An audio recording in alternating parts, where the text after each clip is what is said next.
Shalom, damai sejahtera dari Allah Bapa bagi kita semua.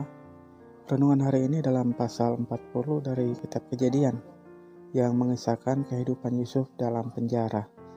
Dalam kisah ini disajikan bagaimana Allah bekerja dalam kehidupan Yusuf, meskipun Yusuf dalam kondisi sulit. Yusuf ditempatkan dalam penjara di mana juru minum raja dan juru roti ditahan untuk melayani mereka. Kemudian mereka berdua bermimpi namun tidak memahami arti mimpinya. Dan Yusuf melihat kegelisahan mereka seperti yang terdapat dalam ayat 6-8. Ketika pada waktu pagi Yusuf datang kepada mereka, segera dilihatnya bahwa mereka bersusah hati.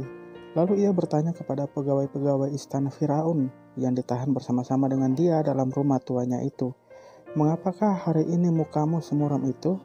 Jawab mereka kepadanya, "Kami bermimpi tetapi tidak ada orang dapat mengartikannya." Lalu kata Yusuf kepada mereka, "Bukankah Allah yang menerangkan arti mimpi itu? Ceritakanlah kiranya mimpi itu kepadaku." Setelah itu oleh pertolongan Allah maka Yusuf menjelaskan arti mimpi itu. Dan semua terjadi sesuai dengan apa yang dikatakan oleh Yusuf. Kisah ini diakhiri dengan cerita bahwa juru minum yang telah diangkat raja melupakan janjinya kepada Yusuf. Pelajaran dari kisah ini sesungguhnya mengajarkan bagaimana Yusuf bisa dikenal di kalangan istana Firaun, meskipun dalam pasal ini belum ditunjukkan. Namun ketika juru minum raja diangkat pada posisi yang baik dalam istana, akan ada waktunya Yusuf diperkenalkan kepada Firaun. Pelajaran bagi kita adalah Yusuf dalam penjara tetap melakukan tugas yang baik, tetap mengandalkan Tuhan dan memuliakan Allah. Dan Yusuf yakin akan panggilan Allah bagi hidupnya. Bukankah Allah yang menerangkan arti mimpi? Ceritakanlah kiranya mimpimu itu kepadaku. Yusuf menyatakan Allah yang mampu mengartikan mimpi, dan Yusuf yang memiliki hubungan yang intim dengan Tuhan, yang taat pada kehendak Tuhan, meyakini panggilan Tuhan dalam hidupnya. Yusuf meyakini bahwa dirinya adalah Allah Tuhan. Bagi kita orang percaya saat ini, seberapa sering kita mengakui dan menyatakan dalam kehidupan kita bahwa Allah adalah pribadi yang berkuasa, yang bekerja dalam hidup kita. Atau jangan-jangan malah kita membanggakan diri kita sendiri seolah-olah karena diri kita sendirilah yang menghasilkannya.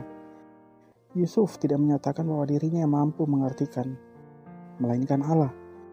Di sini Allah yang ditonjolkan, Allah yang dinyatakan oleh Yusuf sebagai pribadi yang berkuasa dan yang memampukan Yusuf dalam tugasnya sebagai Allah Tuhan.